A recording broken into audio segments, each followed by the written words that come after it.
शकील अब्बासी शहर का महंगा तरीन वकील था जिसने कत्ल के कई मुलजमों को बरी करवाया था। एक बेवा की 14 साला बेटी को 3 लड़कों ने ज्यादती के बाद कत्ल करके नहर में फेंक दिया था। तफ्तीश करने के बाद पुलिस ने इन 3 मुजरमों को गिरफ्तार किया। लड़कों के वारसों ने शकील अब्बासी से बात की और इससे कहा कि आपके बच्चों को कुछ नहीं होगा। जवानी में बच्चों से अक्सर ऐसा हो जाता है, मैं इनको रहा करवा लूँगा। शकील साहब ने इनके वारसों से 50 लाख रुपए लेकर अदालत में उन लड़कों को बेगुनाह साबित किया और बरी करवा लिया।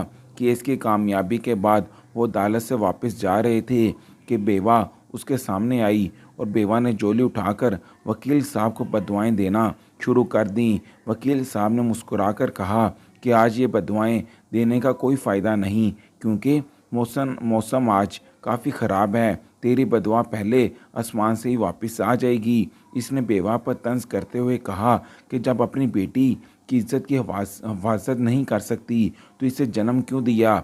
बेवा रोती हुई घर वापस आई और अपनी छोटी बेटी का गला दबाकर खुद भी खुदकुशी कर ली। 10 साल के बाद वकील की बेटी की शादी हुई तो शकील अब्बासी को शुरू से ही वकील बनने का शौक़ था। इसके गांव में एक वकील था जिसकी बड़ी सी गाड़ी थी और एक बंगला भी। पूरे गांव में इस वकील की लोग बहुत इज्जत करते थे। शकील शुरू से ही इससे बहुत ज़्यादा मुतासर था।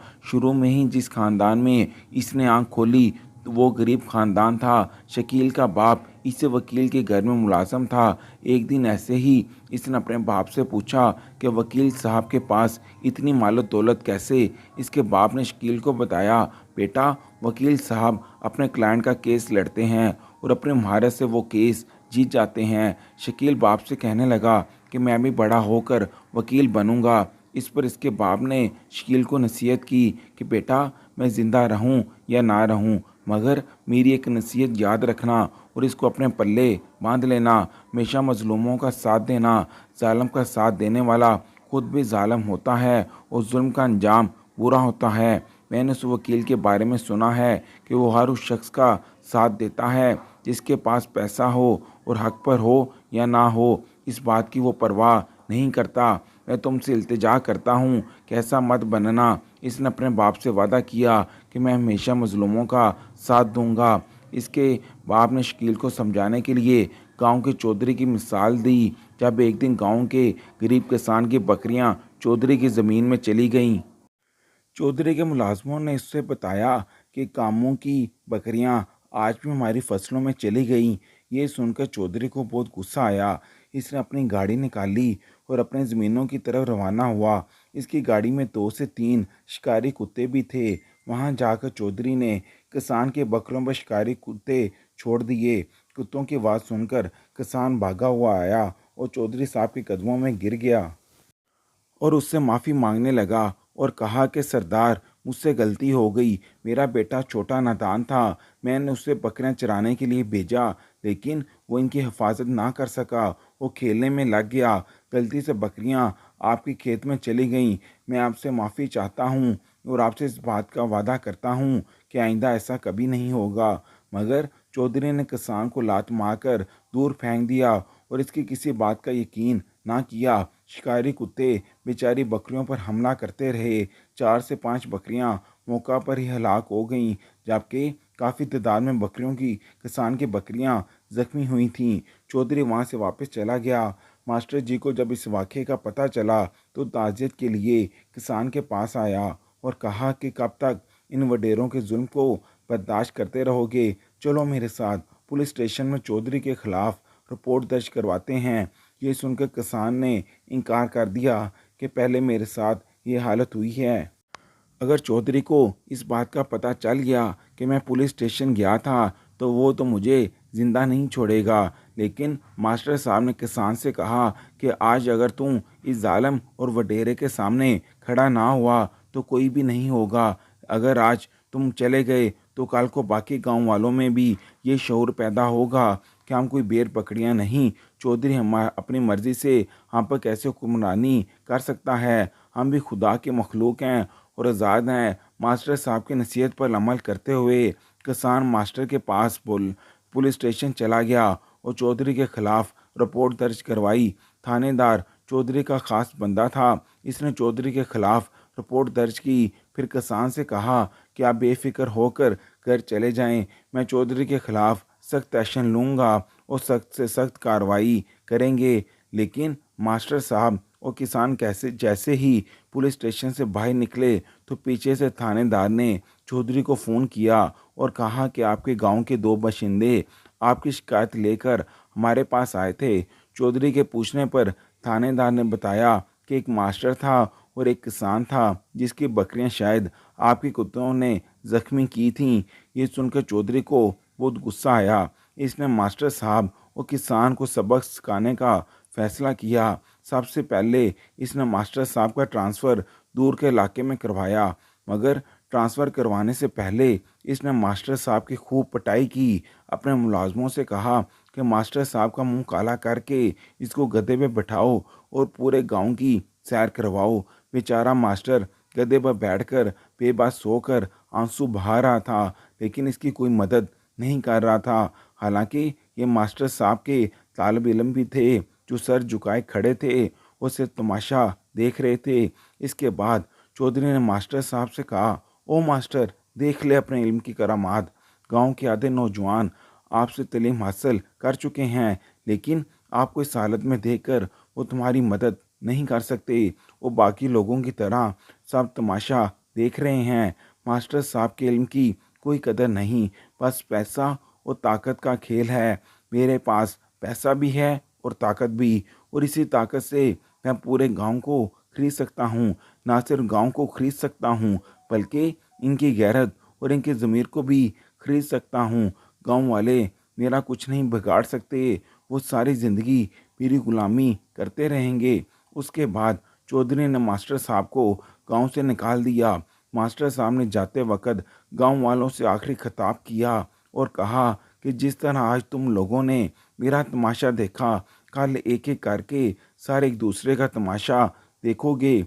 जालिम के खिलाफ जितनी देर से खड़े होगे उतनी ही ज़्यादा तुम लोगों को नुकसान होगा। इस वाक़े के बाद कोई और उस्ताद उस गांव में पढ़ाने के लिए कभी ना आया और कई सालों से वो स्कूल वीरान पड़ा रहा। शकील ने जब ये सुना तो बाप से पूछा, तो फिर चौधरी का अंजाम क्या हुआ? इसके वालिद ने बताया कि कुछ अर्सा के बाद चौधरी को फालिज का अटैक हुआ था। उसके बाद वो एक ऐसी बीमारी में मुब्तला हो चुका था जिसकी वजह से वो पानी नहीं पी सकता था। हालांकि वो प्यासा होता। जब भी वो पानी पीता तो पानी सीधा पेट में जमा हो जाता और इसका पेट फूल जाता और उसे शदीद दर्द होता। बेटा, मैंने वो दौर भी देखा है जब चौधरी के इस पूरे गांव में राज और दबदबा था। कोई शख्स चौधरी के खिलाफ बोल नहीं सकता था। जो भी चौधरी के खिलाफ बोलने की कोशिश करता तो वो इसे सबक सिखाता और ऐसा जुल्म करता कि वो दोबारा चौधरी के खिलाफ खड़ा ना हो पाता।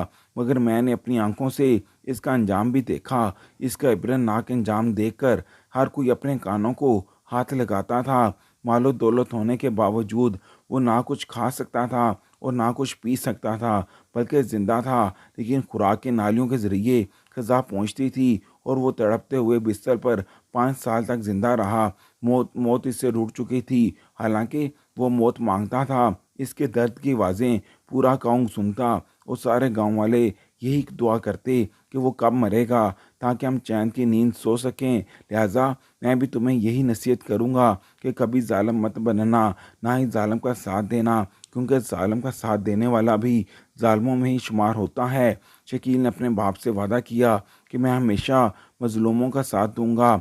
LLB करने के बाद वो एक कामयाब वकील बन गया। थोड़े ही अरसे में इसने शोहरत कमा ली, इतनी शोहरत कि पूरा शहर इसके नाम से वाकिफ़ था। गरीब फैमिली का ये बच्चा शोहरत हजम ना कर पाया और शकील का दिमाग घूम गया। ज़मीन पर ऐसे चलता था जैसे पूरी ज़मीन इसकी है। ना सिर्फ अकड़ कर चलता, बल्कि इसके लहजे में तकब्बुर व गुरूर सबको नज़र आता था। वो भी जानता था कि वो हर केस जीत जाता है। जब हद से ज़्यादा शोहरत मिली तब इसके बाप की वो नसीहत भूल चुका था। बाप जिंदा होता तो शायद इससे अब भी अपने बेटे को नसीहत करता कि तू गलत रास्ते पर है, अंजाम से डरो, जिस अंजाम से हम सब बेखबर हैं। मगर चूंकि इसका वालिद दुनिया से वफात पा चुका था, लिहाजा वो खुलकर पैसा कमाने लगा। मंडी भाव-दीन की अदालतों में लोगों की सबसे बड़ी तरजीह एडवोकेट शकील बासी हुआ करता था। वो अपने कस्टमर से लाखों की फ़ीस लेता। वक़्त गुज़रने के साथ-साथ इसका रेट बढ़ रहा था। इसकी फ़ीस वही लोग अफ़ोर्ड कर सकते थे जो ज़्यादा पैसा कमाने वाले थे। जिन्होंने अपना पैसा नाहक तरीके से कमाया था, वो कत्ल के मुलज़िमों को ही नहीं बल्कि मुजरिमों को भी बाइज़्ज़त बरी करवा लिया करता। शकील अब्बासी के होते हुए शहर के मुजरिम सीना तान कर दनाते फिरते थे। इन्हें अब किसी किस्म का खौफ नहीं था। वो जानते थे कि वो आज़ाद हो जाएंगे, क्योंकि शकील अब्बासी को पैसा देकर वो केस जीत जाते थे। एक दिन तो शहर के बड़े बुजुर्ग इसके पास आए थे और कहा, बेटा, वक़्त बदल जाता है, हमेशा हालात एक जैसे नहीं रहते। तुम खुदा का खौफ करो। तुम्हारा बाप एक शरीफ नेक इंसान था, मगर तुमने कई मुजरिमों का केस लड़ा है और इन्हें बरी करवाया। तुम इन ज़ालिमों को साथ देकर मज़ीद इन्हें ताकतवर बना रहे हो। शकील मुस्कुराकर कहने लगा, बाबा जी, अगर आप लोगों के पास पैसा है तो आएँ, मैं अब आप लोगों का भी केस लड़ने के लिए तैयार हूँ। मुझे सिर्फ पैसे से मतलब है, लोगों की ज़िंदगियों से मुझे कोई मतलब नहीं। उन्होंने इस बुज़ुर्ग को वापस भेजा और कहा कि दोबारा मेरे बंगले पर तभी आना जब आपके पास पैसे हों, और दोबारा मेरे बंगले पर आने की कोशिश मत करना अगर खाली हाथ आए तो। इसने अपनी सिक्योरिटी गार्ड को भी ये बात समझा ली थी कि ऐसे लोगों को यहाँ आने की बिल्कुल इजाज़त मत देना। ये जून का महीना था, जब एक बेवा की लड़की नहर के किनारे पानी भर रही थी। चौधरी का उपाश बेटा उस लड़की की ताक में था, मगर उसे मौजू वक़्त मौका नहीं मिल रहा था। आज उसके पास मौका था कि वो लड़की को पकड़ सके। चौधरी का बेटा अपने दोस्तों के साथ लड़की के सामने आया, उसे गाड़ी में डाला और गाड़ी चला दी। चलती गाड़ी में उन्होंने लड़की की चीखों को छुपाने के लिए गाड़ी में साउंड सिस्टम बुलंद कर दिया था, ताकि किसी को शक ना पड़े। चलती गाड़ी में उस लड़की को ज़्यादती का निशाना बनाते रहे। वो मदद के लिए पुकार रही थी, लेकिन कोई इसकी पुकार नहीं सुन पा रहा था। पुलिस की चौकी से गाड़ी गुजरी तो पुलिस वालों ने ये देखा कि ये तो चौधरी का बेटा है। इन्हें इस बात का इल्म भी था कि गाड़ी के अंदर एक लड़की मौजूद है जो कि इनका शिकार बनी है, मगर इसके बावजूद उन्होंने लड़की की कोई मदद ना की, बल्कि मजाक में चौधरी के बेटे से ये भी कहा कि जब माल अच्छी तरह इस्तेमाल कर लेना तो बचा कुचा हमें भी सिखा देना। सब शराब के नशे में धुत थे और इनको लड़की की इज्जत का कोई ख्याल नहीं था। लड़की को नोचते रहे। इसके बाद पुलिस की चौकी पर उसे फेंक कर चले गए। पुलिस वाले भी उसकी इज्जत के साथ खेलते रहे और फिर लड़की से कहा कि चुपचाप अपने घर चली जाओ, वरना तुम्हें और तुम्हारी माँ दोनों को मार देंगे। लड़की ने चिल्लाकर कहा कि मैं अब खामोश नहीं रहूँगी, पूरे शहर में जाकर तुम लोगों की करतूत बताऊंगी। एक पुलिस वाले ने चौधरी के बेटे को फ़ोन किया कि लड़की का खौफ ख़त्म हो चुका है, अब इसे मौत का भी खौफ नहीं। हम इस बात का यकीन है कि ये आला हकाम के पास ज़रूर जाएगी। अगर किसी मीडिया वाले के हाथ चढ़ जाएगी, ना सिर्फ हमारी नौकरी हाथ से जाएगी, बल्कि ये तुम्हारे बारे में भी सब कुछ बताएगी। आजकल मीडिया का दौर है, हम तो नौकरी से हाथ धो बैठेंगे, मगर तुम्हारा बाप भी इलेक्शन नहीं जीत पाएगा। इसकी सियासत भी हमेशा के लिए दफन हो जाएगी, क्योंकि इस लड़की की वजह से तुम्हारे ख़ानदान की बदनामी होगी। अब अगला हुक्म दें, इस लड़की के साथ क्या किया जाए। चौधरी ने मुस्कुराकर कहा कि अगर वो बेखौफ है तो तुम भी बेखौफ हो जाओ और उसे मार डालो। चौधरी के कहने पर पुलिस वालों ने उस लड़की को मारकर नहर में फेंक दिया। एक किसान अपने खेतों में पानी लगा रहा था। पानी में तैरती हुई लड़की की लाश उसे नजर आई तो वो ये देखकर शर्मसार हो गया। किसान ने लड़की को पहचान लिया, क्योंकि इसकी माँ ने गांव की तमाम मस्जिदों में ऐलानात करवाए थे। वो बेचारी गरीब थी, अखबार में अपनी बेटी की गुमशुदगी का इश्तिहार नहीं दे सकती थी, लिहाजा गांव की तमाम मसाजिद में ऐलानात करवाए। लड़की ने किसान ने लड़की की लाश को पानी से बाहर निकाला, फिर इसकी मां को इतला दी। पूरा गांव लड़की के इस पुरस्कार कत्ल पर हैरान था और साथ साथ परेशान भी थे, क्योंकि इनके अपने घरों में भी जवान बेटियां थीं। कुछ मीडिया के लोगों ने इस औरत का साथ दिया। फिर तफ्तीश करने पर चौधरी के बेटे और इसके दो साथियों को जेल की सज़ा हुई। ज्यादती के बाद लड़की को कत्ल करने के जुर्म में पुलिस वालों को भी पकड़ लिया गया। चौधरी अपने बेटे के लिए काफ़ी परेशान हुआ और उसे पता था कि इसे कहाँ जाना है। उसने अपनी गाड़ी दौड़ाई और सीधा शकील अब्बासी के बंगले पर जा पहुंचा। चौधरी कहने लगा कि बच्चे से गलती हुई, जवानी में तो अक्सर ऐसा हो जाता है। अब जैसे ही वो जेल से आज़ाद होगा तो मैं इसकी फ़ौरन शादी कर दूंगा ताकि दोबारा ऐसी गलती ना करे। ये सुनकर शकील हंसने लगा और कहा, चौधरी साहब, फ़िक्रमंद होने की बिल्कुल ज़रूरत नहीं। 50 लाख में आप लोगों का काम हो जाएगा। शकील बासी ने इस चौधरी के बेटे का केस लड़ा और अपनी चालाकी और जहानत से वो केस जीतने में कामयाब हो गया। कत्ल का झूठा इल्ज़ाम एक मजदूर के बेटे पर लगाया गया जो अक्सर उस नहर से अपनी ज़मीनों में पानी लगाता था। बेटे की रहाई पर चौधरी ने शकील को गले लगाया और उसे अपने घर पर दावत दी। कहा कि बेटे की रहाई की खुशी में आज जश्न का एहतमाम होगा, आपको भी खुसूसी दावत दी जाती है। शकील खुशगवार मूड में अदारे के दायरे से बाहर आ रहा था कि वो बेवा औरत शकील के सामने आई और कहा कि खुदा का खौफ करो, मेरी मजलूम बेटी के कातिल पकड़े जा चुके हैं। बजाय इनको फांसी के फंदे पर लटकाने के तूने इनको रहा करवा लिया। याद रखना, तुम्हारा अंजाम बहुत बुरा होने वाला है। मुझे इस बात का यकीन है। शकील ने इससे कहा कि बुढ़िया, अपने रास्ते पर चली जा, मेरा रास्ता मत रोक। बेवा झोली उठाकर इसे बददुआएं देने लगी, कहने लगी, खुदा का कहर तुम पर नाजल हो, तूने मुझे बर्बाद किया। शकील ने इस बेवा औरत का मजाक उड़ाया और कहा कि मुझे बददुआ देने की ज़रूरत नहीं और तुम्हारी बददुआ पहले आसमान से ही वापस आ जाएगी, क्योंकि आज मौसम काफ़ी ख़राब है और आसमान साफ नहीं। बेवा औरत रोती हुई वापस जाने लगी तो शकील ने जाते जाते एक और पॉइंट इस पर लगाया। कहा कि अगर बेटी की इज्जत की हिफाजत नहीं कर सकती तो इसे जन्म क्यों दिया। ये वो बात थी जिसने इसका कलेजा जला डाला और रोती हुई अपने घर में चली गई। इसने अपनी छोटी बेटी का गला दबा दिया और उसके बाद खुदकुशी करके अपनी ज़िंदगी का भी ख़त्म कर दी। शकील बेखौफी से नाक लोगों को जेल से आज़ाद करवाता रहा। अब तो हालात ऐसे थे कि बेकसूर और बेगुनाह लोग जेल में थे और इनका कसूर ये था कि इनके पास पैसा नहीं था, जबकि जराइम पेशा अफराद शहर में सांड की तरह घूम रहे थे। इनके खिलाफ कोई एक्शन लेने वाला नहीं था।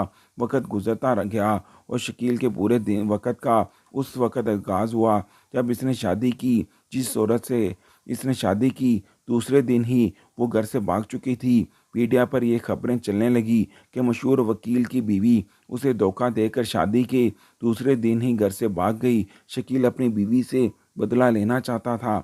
ये मौका था जब इसने जराइम पेशा अफराद का सहारा लिया जिनको ये जेल से बरी करवाता था। कुछ गुंडों की मदद से वो अपनी बीवी को बाजियाब करवाने में कामयाब हुआ।